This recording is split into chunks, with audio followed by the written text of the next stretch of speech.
In the merciless Nevada winter of 1875, a widow's courage defies a frozen grave. Betrayed and left to perish, can one woman's heart kindle love and justice amidst a storm's deadly embrace? Watch to uncover her fate. The Nevada wind screamed like a banshee, clawing at the tattered bonnet of Clara Wentworth as she stumbled through the snow-choked ravine of Silver Hollow. Her boots, worn thin from months of toil, sank deep into the drifts, each step a battle against the icy grip of despair. The widow's breath came in ragged gasps, frosting the air before her, while her fingers, numb beneath threadbare gloves, clutched a tarnished locket, the last remnant of her late husband, Ezra, gone to fever. Just 8 months prior, above, the sky churned a merciless gray, blotting out the stars as if the heavens themselves had turned their back on her plight.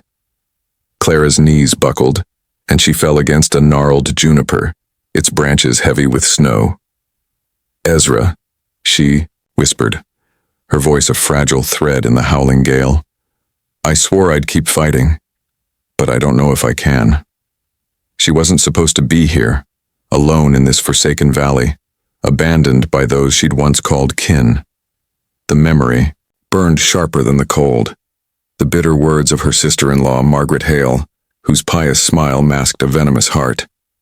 "A widow's no use without a man," Margaret had declared, her voice cloaked in false pity, as the Hale family, wealthy merchants who ruled Carson's Bend with an iron grip, gathered to decide Clara's fate. They'd offered her a choice: marry Nathaniel Hale, Margaret's brutish brother, whose fists had left his first wife broken before smallpox claimed her, or leave the settlement forever. Clara had chosen defiance, refusing to trade her freedom for a cage. She'd seen the cruelty in Nathaniel's eyes, the same cruelty that had driven Ezra to shield her from the Hale's greed years before. Her defiance came at a cost. Under cover of night, the Hale's hired men had seized her from her modest cabin, their rough hands bruising her wrists as they dragged her into a creaking wagon. "You'll learn humility," Amos Hale, the family patriarch, had sneered, his lantern casting shadows like judgment across his weathered face. They drove deep into Silver Hollow, far from any trail, and left her with nothing but her locket and the clothes on her back. "Pray the wolves find you before the cold does," Margaret had hissed, tossing Clara's journal, a gift from Ezra, into the snow, its pages scattering like fallen dreams. Now, as Clara slumped against the juniper, her body betrayed her. The shivering had stopped, replaced by a dangerous warmth that seeped into her bones, a sign she knew from Ezra's tales of frontier winters that death was near. Her locket slipped from her fingers, glinting faintly in the snow, and she lacked the strength to retrieve it. "I tried," she murmured, tears freezing on her lashes. "I tried for you."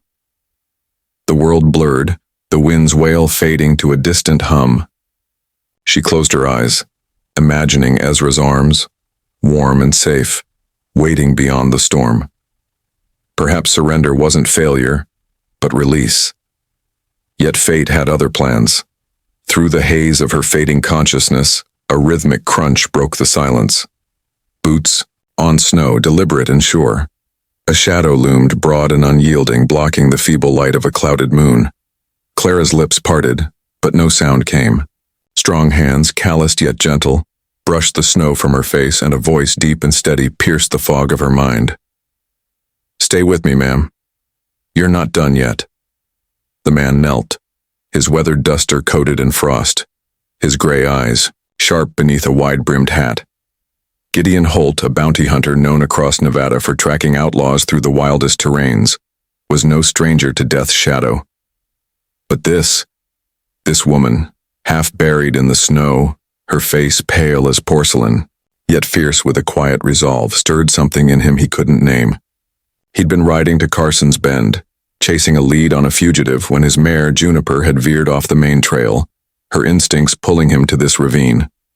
Now, as he cradled Clara's fragile form, he saw the scattered pages of her journal, their ink bleeding into the snow, and the locket, its chain tangled in the drifts. "She's still breathing," Gideon muttered, his breath clouding in the frigid air.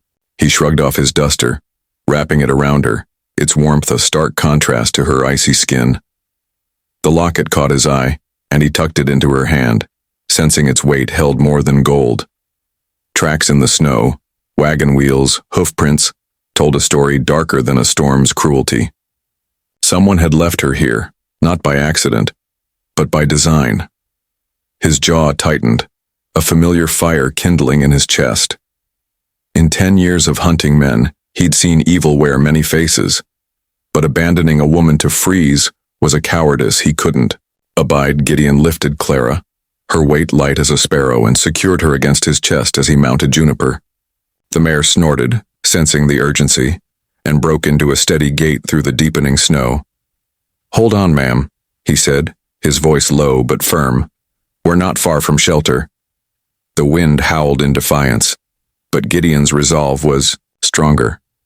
He knew a trapper's cabin, a half-hour's ride, where he could build a fire and keep death at bay. As Juniper carried them through the storm, Clara's locket pressed against Gideon's heart, its faint warmth a reminder of the life he held. He didn't know her story nor the enemies who'd cast her out, but one truth was clear: saving her was only the beginning. In Silver Hollow, where the snow hid secrets as deep as the graves it covered, what dangers awaited the woman who'd defied her fate?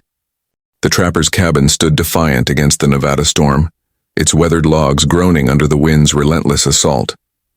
Inside, a fire crackled in a stone hearth, casting flickering shadows across the rough-hewn walls. Clara Wentworth lay on a narrow cot, wrapped in a patchwork quilt that smelled faintly of pine and tobacco. Her chestnut hair, damp from melted snow, clung to her pale forehead, and her emerald eyes fluttered beneath closed lids, caught in the fevered haze of survival. The locket rested against her chest, its tarnished silver warm from the fire's glow, as if Ezra's love still pulsed within it. Her breathing, shallow but steady, was a quiet victory over the cold that had nearly claimed her. Yet, even in this fragile sanctuary, the specter of Silver Hollow's betrayal lingered like frost on glass. Gideon Holt knelt by the hearth, feeding split logs to the flames. His gray eyes, sharp as flint, scanned Clara's face for signs of waking. A bounty hunter by trade, he'd tracked men through deserts and blizzards, but this task, keeping a stranger alive, felt heavier than any bounty.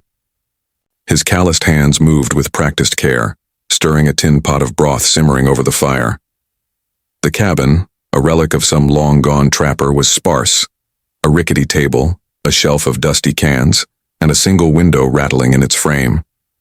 Gideon's mare, Juniper, snorted softly in the lean-to outside, her presence a reminder of the world beyond these walls. He glanced at the journal pages he'd salvaged from the snow, their ink smudged but legible, tucked beside Clara's locket, on the table. Words like Hale, betrayal, and left to die leaped from the paper, each a shard of a story he was only beginning to grasp. The door creaked open, admitting a gust of icy air and a stout figure bundled in furs. Mabel Crockett, a widowed herbalist who lived a mile down the valley, stomped snow from her boots, her weathered face etched with concern. "Still with us, is she?" Mabel asked, her voice gruff but kind, as she set a basket of dried herbs and bandages on the table. Gideon nodded, rising to help her. "Fever's high, but she's fighting. Found her half buried in the hollow. Tracks showed a wagon and riders. Someone meant for her to stay there." Mabel's eyes narrowed, her lips pursing as she checked Clara's pulse. "Hale's his work, I'd wager. Those vipers run Carson's Bend like it's their personal kingdom. Ain't the first time they've cast out what don't bend to their will." Clara stirred, a faint moan escaping her lips. Her eyes flickered open, unfocused, catching the firelight like twin emeralds. "Ezra?" she whispered, her voice brittle as dry leaves. Mabel pressed a cool cloth to her forehead, murmuring, "Hush, dear. You're safe now. No Ezra here, but you've got us." Clara's gaze darted around the cabin, confusion giving way to a flicker of fear. "Where?" she croaked, her hand fumbling for the locket. Gideon stepped closer, keeping his distance to avoid startling her. "Trapper's cabin, ma'am. I'm Gideon Holt. Found you in Silver Hollow last night. This is Mabel Crockett. She's tending you." Clara's fingers closed around the locket, grounding her. "They left me," she murmured, tears welling. "The Hales. They took everything." Mabel exchanged a glance with Gideon, her expression darkening. "Rest now, child," she said, mixing a tincture of willow bark and sage. "You'll need your strength to tell that tale." But Clara's eyes, though weary, burned with a spark of defiance. "Margaret, Amos, they said I was nothing without a man. Said Nathaniel would fix me." Her voice broke, but she pressed on. "I wouldn't marry him, not after what he did to his first wife. So they dragged me out, left me to freeze." Gideon's jaw tightened, his fists clenching at his sides. He'd heard whispers of the Hale's cruelty, Nathaniel's brutality, Margaret's sanctimonious schemes. But this was no rumor. This was a woman marked for death. Her only crime, her courage. Gideon picked up the journal pages, his voice low but steady. "These told me enough to know you didn't end up in that snow by chance. Wagon tracks, hoof prints, they led back toward Carson's Bend. The Hales wanted you gone, but they didn't count on me riding through." Clara's eyes met his, searching for deception and finding none. "Why help me?" she asked, her voice barely above a whisper. "You don't know me." Gideon hesitated, the firelight casting shadows across his weathered face. "Seen too many good folks crushed by men like the Hales. If I can keep one soul from that fate, it's worth the trouble." Mabel handed Clara a tin mug of broth, her touch gentle but firm. "Drink this, dear. It'll warm your bones." As Clara sipped, her hands trembling, Mabel turned to Gideon. "The Hales won't take kindly to her surviving. They've got eyes all over the valley, riders, informants. If they learn she's here..." She trailed off, but the warning hung heavy. Gideon nodded, his gaze drifting to the window where snow swirled like a veil. "Let 'em come. This cabin's held against worse than their kind." He turned back to Clara, his voice softening. "You're safe here, ma'am. Long as you need. That's my word." Clara's eyes lingered on him, a flicker of trust piercing her fear. The broth warmed her, and the quilt's weight anchored her to this moment, this place. But the journal pages on the table whispered of a truth too, heavy to ignore. The Hales had tried to erase her, and men like Amos and Nathaniel didn't forgive defiance. She touched the locket, Ezra's voice echoing in her mind. "You're stronger than you know, Clara." "I won't let them win," she said, her voice faint but resolute. "Not after what they took." Outside, the storm raged on, its fury a mirror to the battle brewing beyond the cabin's walls. Gideon stoked the fire, his silhouette steady against the flickering light, while Mabel hummed an old hymn, her presence a quiet balm. Clara's fevered dreams carried her back to Carson's Bend, to the Hales' cold smiles and the wagon's creak. But here, under the glow of a stranger's hearth, a spark of hope took root. Yet, as the wind howled a warning through the pines, what shadows were gathering in Silver Hollow, ready to snuff out that fragile flame? The trapper's cabin glowed like a lone beacon in the Nevada night, its hearth fire casting a warm halo against the relentless storm outside. Clara Wentworth sat propped against a pile of faded pillows on the cot, her emerald eyes brighter now, though shadows of exhaustion lingered beneath them. The quilt, patched with memories of forgotten winters, draped over her shoulders, and her locket rested heavy in her palm, its silver surface catching the fire's dance. The fever had eased, but her heart raced with a different kind of heat, anger, shame, and a burgeoning resolve. Across the room, Gideon Holt leaned against the table, his gray eyes steady as he cleaned his revolver with a rag, the metallic clicks punctuating the wind's mournful howl. Mabel Crockett stirred a pot of sage tea on the hearth, her silver braid glinting as she hummed a tune that felt older than the mountains themselves. In this fragile haven, the air was thick with unspoken questions, and Clara knew the time for answers had come. She drew a shaky breath, her fingers tightening around the locket. "I owe you the truth," she said, her voice soft but firm, carrying the weight of a confession long suppressed. Gideon's hands paused, his gaze lifting to meet hers, while Mabel turned, her weathered face softening with encouragement. "Speak." "Your piece, dear," Mabel said, setting the tea to steep. "Truth's a heavy load, but it's lighter shared." Clara nodded, her eyes drifting to the journal pages on the table, their smudged ink a testament to her shattered past. "The Hales, they weren't always my enemies," she began, her words measured, as if stepping through a minefield of memory. "Ezra and I came to Carson's Bend 5 years ago, dreaming of a new start. He was a schoolteacher, full of poetry and hope, but the Hales, they owned the town, its stores, its church, its soul. They didn't take kindly to Ezra teaching girls to read or questioning their grip on the settlement." Gideon's jaw tightened, but he remained silent, letting her story unfold. Clara's voice grew steadier, fueled by a spark of defiance. "When Ezra died last spring, fever took him in a week. I thought the Hales would leave me be, let me grieve in my cabin. But Margaret Hale, she saw my widowhood as a chance to tighten their hold. She pushed her brother Nathaniel on me, said a woman alone was a burden, a sin." Clara's lips twisted, bitterness creeping into her tone. "I'd heard the stories. Nathaniel's first wife, Eliza, dead after years of his fists. I saw her, once hiding bruises under a bonnet. I'd rather face the wild than marry that monster." Mabel made a low sound of disgust, stirring the tea with more force than needed. "Hales always did think they were God's own judges," she muttered. Clara continued, her eyes distant, reliving the betrayal. "I refused Nathaniel, told them I'd manage alone. That's when their masks fell. Amos Hale, the patriarch, called me prideful, said I was defying their divine order. 2 nights ago their men came, hooded, silent. They dragged me from my bed, threw me into a wagon and drove into Silver Hollow. Margaret was there, her voice cold as the snow.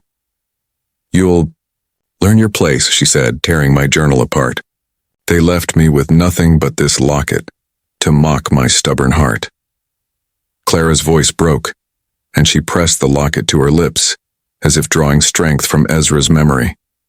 "I should have seen it coming," she whispered. "I should have run sooner. Now I've brought their wrath to your door." Her eyes flicked to Gideon and Mabel, guilt etching lines across her face. "You've done enough. I can't ask you to risk more." Gideon set the revolver down, his movements deliberate, and crossed to the cot, crouching to meet her gaze. "You didn't bring this trouble, Clara," he said, his voice a low rumble, steady as bedrock. "The Hales did. Men like them thrive on breaking folks who stand tall. I've hunted their kind before, cowards who hide cruelty behind fine words. You're not a burden. You're a survivor, and I'll be damned if I let them finish what they started." His words carried a quiet fire, not of anger but of conviction, and Clara felt a warmth spread through her, not from the hearth, but from the man before her. Mabel handed Clara a steaming mug of tea, her calloused fingers brushing Clara's with reassurance. "Child, this cabin's seen its share of lost souls," she said, her eyes crinkling with a wisdom born of hard years. "You're not the first to find refuge here, and you won't be the last. The Hales may rule Carson's Bend, but they don't scare us. We've got our own kind of strength." She glanced at Gideon, a knowing smile tugging at her lips. "And this one's got a knack for trouble, so you're in good company." Clara managed a faint smile, the tea's warmth seeping into her bones. "I don't know how to thank you," she said, her voice trembling with gratitude. "I thought I'd lost everything out there." Gideon stood, his silhouette framed by the firelight, and picked up the journal pages. "You haven't lost your fight," he said, tapping the papers. "These words, they're proof you're still here, still telling your story. And I'm betting there's more to tell." As if summoned by his words, a sharp knock rattled the cabin door, slicing through the moment like a blade. Gideon's hand flew to his revolver, his body tensing, while Mabel moved to the window, peering through a crack in the shutters. "Single rider," she whispered, her voice low. "Wearing Hale colors, red scarf, black hat." Clara's heart lurched, the mug nearly slipping from her hands.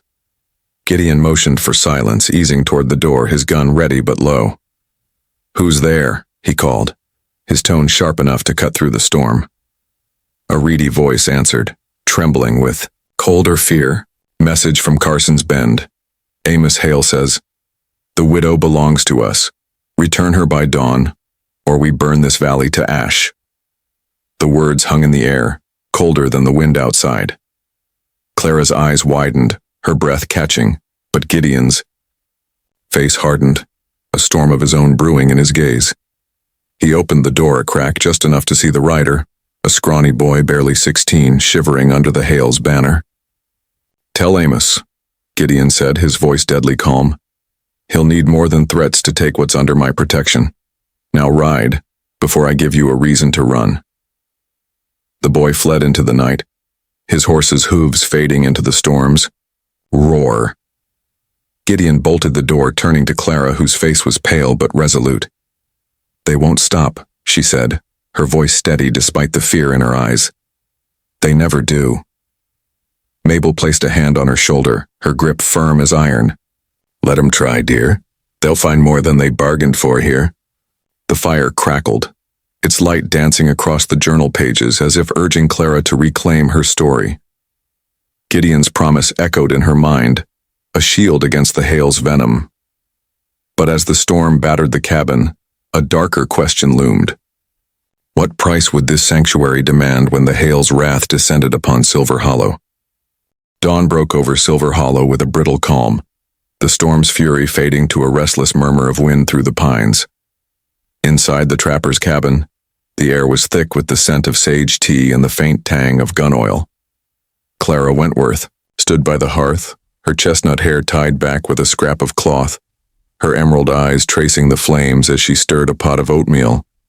The quilt lay folded on the cot, a silent witness to her recovery, but the locket hung heavy around her neck, its weight a reminder of the battle she'd barely begun. Her hands, steadier now, moved with purpose, yet her heart churned with a storm of her own, guilt for endangering her saviors, and a fierce resolve to face the Hales' wrath. Gideon Holt sat at the table, sharpening a hunting knife, his gray eyes scanning the journal pages for clues to the Hales' next move. Mabel Crockett knelt by the window, mending a torn saddlebag, her silver braid catching the morning light as she hummed a hymn of defiance. Clara set the pot aside, her voice low but resolute. "I can't stay here," she said, turning to face Gideon and Mabel. "The Hales won't stop, not after that rider last night. I'm a spark in a powder keg, and I won't let this cabin burn because of me." Her words hung in the air, heavy with sacrifice, but her eyes betrayed a flicker of hope as if testing their resolve. Gideon's knife paused mid-stroke, his gaze locking onto hers with an intensity that made her breath catch. "You're not running, Clara," he said, his voice a quiet thunder, steady as the mountains. "The Hales want you to feel like a burden, to break you without lifting a finger. I've seen their kind, men who rule by fear. You leave now, you're giving them what they want." Mabel rose, her hands firm on Clara's shoulders, her weathered face etched with a mother's fierce love. "Child, you're not the one bringing fire to this valley," she said, her voice warm but unyielding. "The Hales lit that fuse long before you stood up to them. This cabin's weathered worse than their threats, and so have we." She gestured to the hearth where a kettle sang softly. "You're one of us now, whether you like it or not. So sit, eat, and let's face this, together." Clara's throat tightened, the locket warm against her skin as Ezra's words echoed. "You're stronger than you know." She nodded, a tear slipping free, and took a seat, the oatmeal's warmth grounding her resolve. Gideon slid the journal pages toward her, his calloused fingers brushing hers, a fleeting touch that sent a shiver through her. "These words are your weapon," he said, tapping the smudged ink. "You wrote about Nathaniel Hale, about his first wife, Eliza. If half of it's true, he's no man, he's a beast. We need to know more, Clara. What else do you remember?" Clara's eyes darkened, her voice steady but laced with pain. "Eliza was kind, quiet. She'd bring me bread when Ezra was sick, hiding her bruises under a shawl. One night she came to our cabin begging to hide. Said Nathaniel would kill her if she stayed. We helped her plan to flee, but the Hales found her. They said she fell from a cliff, but I saw Nathaniel smirk at her funeral. He knew the truth, and so did Margaret. Mabel's hymn faltered, her hands clenching the saddlebag. Monsters, she muttered, her voice thick with disgust. The Hales have blood on their hands, and they dress it up as God's will.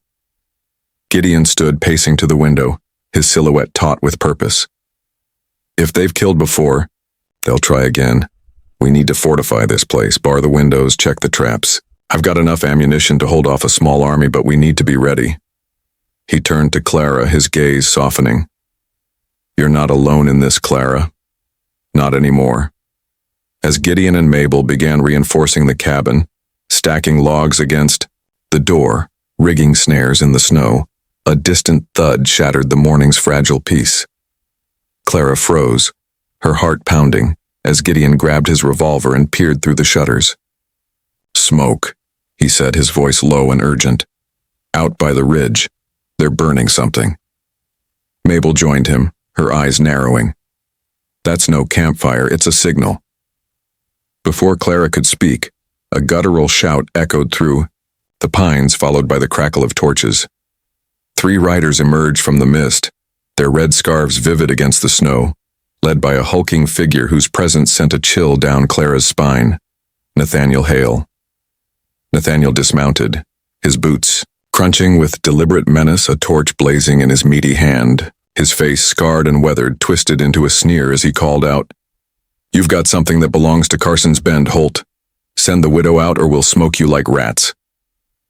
His voice was a venomous growl, laced with the arrogance of a man who'd never been denied. Gideon stepped onto the porch, revolver steady, his frame unyielding. Clara belongs to no one, he said, his words cutting through the wind. You want her, Hale? Come take her yourself. Nathaniel laughed, a sound like gravel underfoot, and tossed his torch into the snow where it hissed and died. You're a dead man, bounty hunter. And her? She'll wish she'd married me when we're done. Clara's hands trembled, but she stepped to the doorway, her locket glinting defiantly. I'd rather die than be your cage, Nathaniel, she said, her voice clear and fierce, echoing across the clearing. Nathaniel's sneer faltered, his eyes narrowing. But before he could reply, Mabel emerged, clutching a leather pouch from the cabin shelves. Wait, she called, her voice sharp. She thrust the pouch into Clara's hands, revealing a yellowed letter inside, sealed with the Hale crest. Found this years ago, hidden in a trapper's cache, Mabel said, her eyes blazing. It's from Eliza Hale, her last words naming Nathaniel as her killer. Clara's breath caught, the letter's weight heavier than the locket. Eliza's handwriting, faint but unmistakable, detailed Nathaniel's abuse and her fear of his wrath. She wrote this before they found her body, Clara whispered, her voice trembling with fury. This is proof. Gideon's gaze hardened, his revolver still trained on Nathaniel. Ride back to Carson's Bend, Hale, he said, his voice deadly calm. Tell Amos his time's running out. We've got evidence now, and it's coming for you all. Nathaniel's face twisted with rage, but he mounted his horse, signaling his men to retreat. This ain't over, Holt, he spat, his torchlight fading into the mist. Clara clutched the letter, her heart racing with a mix of fear and resolve. Gideon bolted the door, his hand lingering on her shoulder, a silent promise of protection. Mabel stoked the fire, her hymn resuming with a defiant edge. The cabin stood firm, a fortress against the Hale's venom. But as the smoke lingered on the ridge, what new dangers were stirring in the heart of Silver Hollow? The Silver Hollow dawn painted the trapper's cabin in hues of frost and gold, its weathered logs standing resolute against the chill of a Nevada winter. Inside, the hearth glowed with a steady fire, its warmth mingling with the earthy scent of sage and freshly baked cornbread. Clara Wentworth moved with quiet purpose, kneading dough on the scarred wooden table, her chestnut hair loosely braided, catching the light like burnished copper. The locket swayed gently against her chest, a silent tether to Ezra's love, but her emerald eyes held a new fire, a spark of confidence kindled by the sanctuary she'd found. Gone was the trembling widow of the snow. In her place stood a woman reclaiming her strength, one determined step at a time. Gideon Holt sat by the door, oiling a rifle, his gray eyes softened by the morning's calm, though his hands betrayed a restless vigilance. Mabel Crockett sorted herbs on a shelf, her silver braids swaying as she murmured an old frontier ballad, her presence a steady anchor in the gathering storm. Clara shaped the dough into rounds, her hands dusted with flour, her movements echoing the rhythms of happier days with Ezra. This was his favorite, she said, a faint smile tugging at her lips as she glanced at Mabel. Cornbread with a touch of honey. He'd say it was the taste of home, no matter where we were. Mabel chuckled, her weathered fingers deftly tying bundles of lavender. Well, you're making this old cabin feel like home, dear. Ain't had bread this fine since my Tom was alive. She nodded toward Gideon, a teasing glint in her eye. Even this one's been sniffing around the oven like a hound. High praise for a man who lives on jerky and grit. Gideon's lips twitched, a rare hint of a smile breaking through his stoic facade. Can't hunt bounties on an empty stomach, Mabel, he said, his voice low and warm, his gaze lingering on Clara. Their eyes met, and for a moment, the cabin seemed to shrink, the world narrowing to the unspoken current between them. Clara's cheeks flushed and she turned back to the dough, her heart quickening. The locket felt lighter now, as if Ezra's memory was making room for something new. Not a replacement, but a continuation, a chance to live fully as he'd urged. You're good at this, Gideon added, setting the rifle aside. Not just the bread, the way you keep going after all they took from you. That's no small thing. Clara paused, her hands still in the dough, her voice soft but steady. I didn't feel strong out there in the snow. I felt broken. But here, with you both, I'm remembering who I am. She looked at Mabel, then Gideon, gratitude softening her words. You've given me that chance. Mabel reached over, squeezing her arm. You were never broken, child. Just bent, like a willow in a storm. And willows always spring back. Clara smiled, the cornbread's golden scent filling the air, a quiet testament to her resilience. The moment shattered with a sharp crack from outside, a branch snapping under deliberate weight. Gideon was on his feet in an instant, revolver in hand, his body coiled like a spring. Mabel moved to the window, her ballad silenced, her eyes narrowing as she peered through the shutters. Riders, she whispered, her voice taut. 4 of them circling the ridge, red scarves, Hale's men. Clara's heart lurched, the locket suddenly heavy again, but she wiped her hands on her apron, stepping closer to Gideon. They're not waiting for dawn, she said, her voice steady despite the fear clawing at her chest. Nathaniel meant what he said. Gideon peered through the crack, his jaw tight. They're not attacking, not yet. Looks like they're marking the cabin, leaving a message. He pointed to the ridge, where a crude wooden cross wrapped in red cloth had been driven into the snow, its shadow stark against the dawn. Clara's breath caught, the cross a chilling echo of the Hales' sanctimonious cruelty. They're warning us, she said, her voice low with fury. Amos loves his symbols, calls them God's judgment. Mabel snorted, her hands gripping, a butcher knife. God's got nothing to do with their poison, that's just Amos Hale dressing up murder in scripture. Gideon turned to Clara, his gray eyes searching hers, a question unspoken. You still want to stay? He asked, his voice gentle but firm. This is your fight, Clara, but it's ours too if you'll have us. Clara's gaze flicked to the cross, then back to Gideon, her resolve hardening like steel in a forge. I'm done running, she said, her voice ringing with a clarity she hadn't felt in months. The Hales took my home, my Ezra, my peace. They don't get to take this too. She touched the locket, drawing strength from its familiar weight. Teach me to fight, Gideon. If they're coming, I want to stand with you. Gideon nodded, a flicker of pride crossing his face. Fair enough, he said, handing her a small pistol from his belt. Start with this. It's light, but it'll bite. He guided her hands, his touch steady and warm, showing her how to hold the weapon, his voice calm, but laced with purpose. Aim steady, breathe out, then squeeze. You're not just shooting, you're telling him you're not prey. Clara's fingers tightened around the grip, the pistol's weight both foreign and empowering. For the first time, she felt not just protected but capable, a partner in the storm ahead.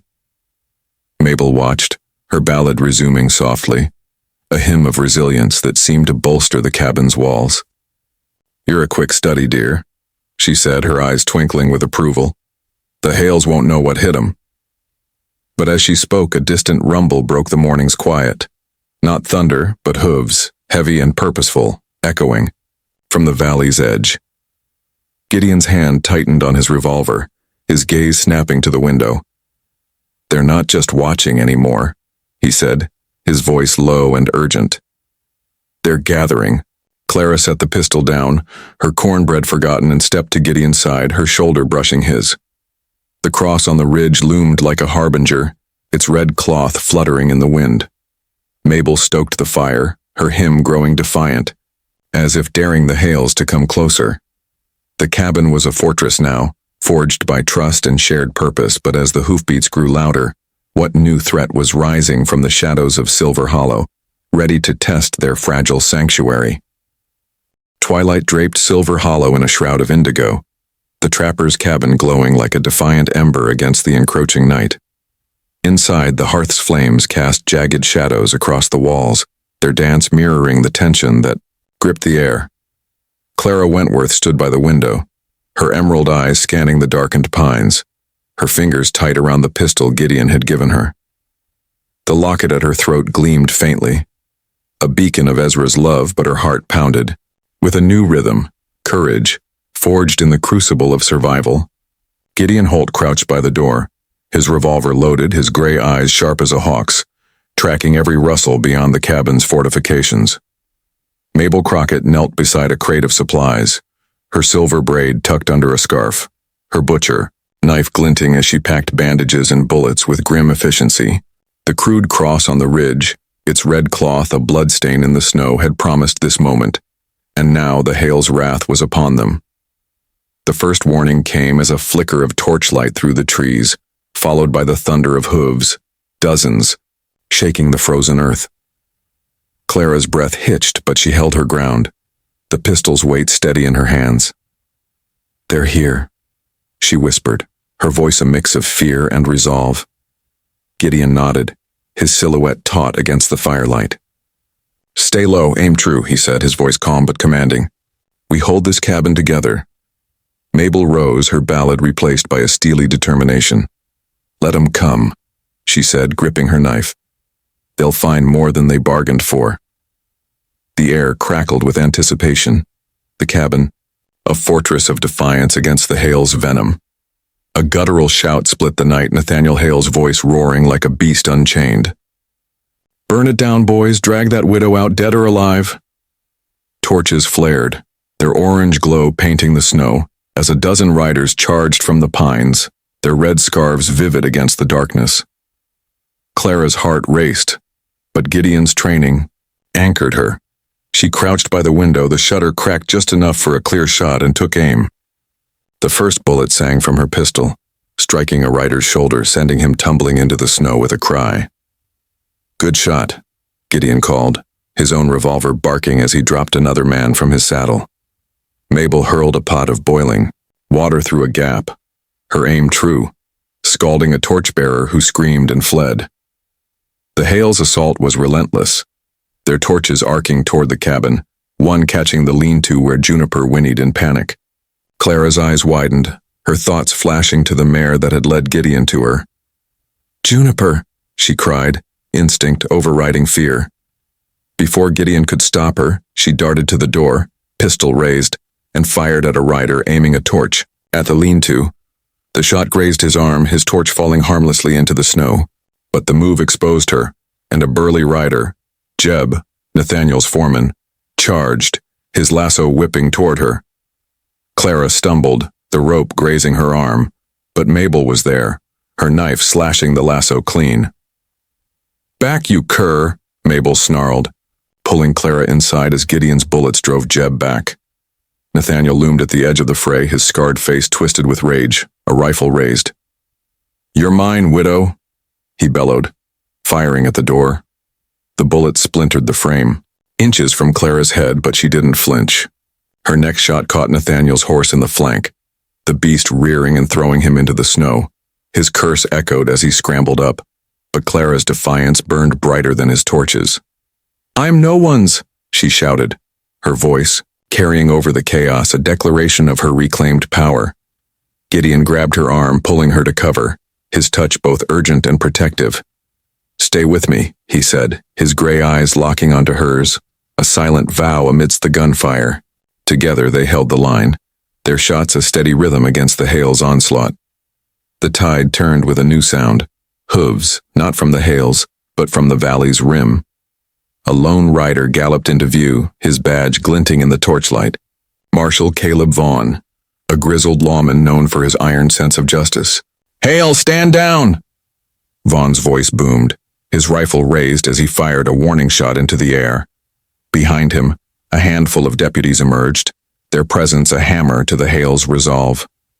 Nathaniel's men faltered, their torches wavering, and Nathaniel himself froze, his rifle lowering as he weighed his odds. "This ain't your fight, Vaughn," he snarled, but his voice cracked, betraying his fear. Vaughn's eyes narrowed, his badge a symbol of the law the Hales couldn't bend. "You're attacking a woman's sanctuary, Hale, that's my fight." His deputies fanned out, their rifles trained on the riders who began to scatter into the pines. Nathaniel mounted a new horse, his glare fixed on Clara, a promise of vengeance in his eyes. "We'll settle this, widow," he spat, wheeling away into the night. The remaining Hales fled, their torches dwindling like dying stars, leaving the cabin scarred but unbowed. Clara lowered her pistol, her hands trembling not from fear, but from the fire of her own strength. Gideon's hand rested on her shoulder, his touch a steady anchor, his gray eyes alight with pride. "You fought like a lioness," he said, his voice soft but fervent, a warmth passing between them that needed no words. Mabel sheathed her knife, her scarf askew, a wry smile breaking through her grim resolve. "Told you they'd find more than they bargained for," she said, brushing soot from her hands. Marshal Vaughn approached the porch, his badge catching, the firelight, his gaze settling on Clara. "You've got a story to tell, ma'am," he said, nodding to the letter in her apron pocket. "And I'm here to listen." The cabin stood defiant, its walls pocked with bullet holes, its hearth still burning. Clara touched her locket, Ezra's love intertwined with the new bonds she'd forged. But as the marshal's words echoed, and the Hales' retreat left a hollow silence, what new battles awaited in the heart of Silver Hollow, where justice was only beginning to stir? The Silver Hollow dawn broke with a tender clarity, its golden rays piercing the frost that clung to the trapper's cabin. The scars of battle marked the weathered logs, bullet holes pocking the walls, a charred patch where a torch had grazed. The lean-to, but the cabin stood unyielding, a testament to the defiance within. Clara Wentworth knelt by the hearth, sweeping ash into a tin bucket, her chestnut hair catching the sunlight like a halo. The locket at her throat gleamed softly, Ezra's love now joined by a new strength, forged in the fire of survival. Her emerald eyes, once clouded with fear, shone with purpose as she worked to restore the sanctuary that had saved her. Gideon Holt hammered a fresh board over a shattered window, his gray eyes softened by the morning's calm, his calloused hands steady with resolve. Mabel Crockett sorted herbs on the table, her silver braid swaying as she hummed a hymn of renewal, her presence a quiet pillar for them all. The Hales' retreat had left a fragile peace, but the air buzzed with the promise of justice. Clara paused, brushing soot from her hands, and gazed at the journal pages stacked beside Eliza Hale's letter, their words a litany of the Hale's sins. "This is more than my story now," she said, her voice steady, resonant with conviction. "Eliza, and who knows how many others, they deserve to be heard." Gideon set his hammer down, crossing to her side, his presence a warm anchor.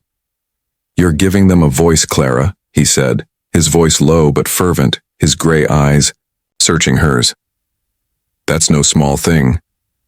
The Hales thought they'd silence you, but you're turning their own secrets against them." Clara's fingers brushed the locket, a faint smile touching her lips. Ezra always said truth was stronger than any fist. I'm starting to believe him. Mabel looked up, her weathered hands pausing over a bundle of sage. Truth's like this valley, dear, she said, her eyes crinkling with wisdom.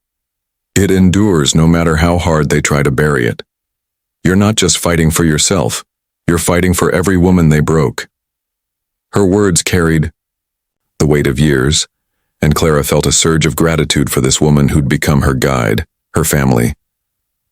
The cabin, once a refuge, was now a crucible, forging bonds stronger than the Hale's tyranny. Hooves crunched on the snow outside, steady and purposeful, and Gideon's hand instinctively went to his revolver. But the rider was no threat. Marshal Caleb Vaughn dismounted, his badge glinting in the dawn, a leather satchel slung over his shoulder. "Morning, folks," he said, his grizzled face etched with determination as he stepped inside. "Got something you'll want to see." He opened the satchel, spreading documents across the table, ledgers, affidavits, and testimonies, each a nail in the Hale's coffin. "Been tracking their dealings for years," Vaughn said, his voice rough but steady. "Extortion, land theft, and worse, murder, covered up as accidents." Eliza's letter was the key, but these tie Amos and Nathaniel to at least 3 other women's deaths. Clara's breath caught, her fingers tracing a ledger entry that listed payments to Silence, a witness. "They thought they were untouchable," she said, her voice trembling with fury. "But not anymore." She turned to Vaughn, her resolve unbreakable. "What do we do with this?" The marshal's eyes met hers, a flicker of respect in their depths. "We take it to Carson's Bend, to the territorial judge. But it's your story, ma'am. Your evidence that'll bring them down. Will you stand with me?" Clara nodded, the locket warm against her skin, as if Ezra were nodding too. "For Eliza, for all of them, I'll stand." The day unfolded, with a quiet urgency, the cabin a hub of preparation. Mabel brewed tea to steady their nerves, her hymn a soft undercurrent to their work, while Gideon cleaned weapons, his movements precise, his gaze often drifting to Clara. As they sorted the documents, their hands brushed, a fleeting touch that sparked a warmth neither could ignore. "You've changed this place, Clara," Gideon said softly, pausing to meet her eyes. "Made it more than a hideout. Made it home." Clara's cheeks flushed, her heart stirring with a possibility she hadn't dared name. "You gave me a reason to fight, Gideon," she replied, her voice barely above a whisper. "That's more than I thought I'd find again." Their moment was broken by a commotion outside, a woman's voice trembling but defiant, calling from the path. Gideon opened the door, revealing Sarah Tate, a former Hale servant, her face bruised but her head high. "I ran," she said, clutching a bundle of papers. "Amos tried to burn these, Nathaniel's contracts, proof he bribed judges. I saw what he did to Eliza, and I won't stay silent anymore." Clara took the papers, her hands steady, recognizing a kindred spirit in Sarah's courage. "You're safe here," she said, guiding her inside. "We're bringing them down, together." Vaughn's deputies arrived by noon, reporting chaos in Carson's Bend. Nathaniel had turned on Amos, their accusations fracturing the Hale's empire. "They're crumbling," Vaughn said, his badge gleaming as he prepared to ride. "But Nathaniel's desperate, and desperate men are dangerous. Stay sharp." Clara clutched Eliza's letter, her resolve aflame that no storm could, dose. As Vaughn and his men rode out, she turned to Gideon, her voice soft but certain. "When this is over, I want a life here with you. Not just surviving, living." Gideon's hand found hers, his grip warm and sure. "Then we'll build it, Clara, together." Mabel watched them, her hymn swelling with quiet joy as she packed the documents for the judge. The cabin, battered but unbroken, stood as a beacon of hope, its hearthfire a promise of renewal. Clara and Gideon stepped outside, their hands entwined, the locket catching the sun's rays like a star reborn. Sarah Tate sat by the fire, her testimony a new chapter in their fight. But as the valley stretched before them, its shadows deepening with the day's end. What final reckoning awaited in Carson's Bend, where the Hale's empire teetered on the edge of collapse? Spring unfurled over Silver Hollow like a tender promise, its wildflowers weaving a tapestry of color across the once frozen valley. The trapper's cabin stood proud, its scars softened by time, now joined by a cluster of new homes where hope had taken root. Clara Wentworth stood on the cabin's porch, her chestnut hair glowing in the morning sun, a simple white dress adorned with sage blossoms flowing around her. The locket at her throat shimmered, Ezra's love a quiet melody woven into the new song of her heart. Her emerald eyes sparkled with joy as she gazed at Gideon Holt, his gray eyes warm beneath a polished Stetson, his calloused hand steady as he slipped a silver ring onto her finger. Mabel Crockett, her silver braid crowned with wild roses, beamed like a proud mother, her hymn of renewal rising above the gathered crowd. Sarah Tate, her bruises faded, stood beside Marshal Caleb Vaughn, her testimony a cornerstone of the justice. They'd won. This was no mere wedding. It was a celebration of survival, love, and a community reborn from the ashes of the Hales' tyranny. Clara's voice rang clear as she spoke her vows, each word a testament to her journey. "Gideon, you found me when I was lost, not just in the snow but in my own heart," she said, her hand tightening in his. "You gave me strength, not to replace Ezra, but to honor him by living fully. I choose you, today and always." Gideon's smile was soft, his voice steady with a depth that silenced the breeze. "Clara, you're my star in the darkest nights. I promise to stand with you, to build a life where love outshines any storm." Their kiss was gentle, a seal of promises kept, met with cheers from the crowd, former outcasts, miners, and homesteaders who'd found refuge in this new Silver Hollow. Mabel stepped forward, her weathered hands holding a leather-bound book, its pages filled with the stories of the women the Hales had silenced. "This is for you both," she said, her eyes glistening. "Eliza and all the others, they live on in what you've built here." Clara took the book, her fingers tracing the embossed title, Voices of the Valley. "We'll keep telling their stories," she said, her voice thick with emotion. "No one will forget." Sarah Tate nodded, her own contribution, a schoolhouse for the valley's children, already rising nearby, its bell a symbol of knowledge over fear. Marshal Vaughn approached, his badge polished for the occasion, a newspaper tucked under his arm.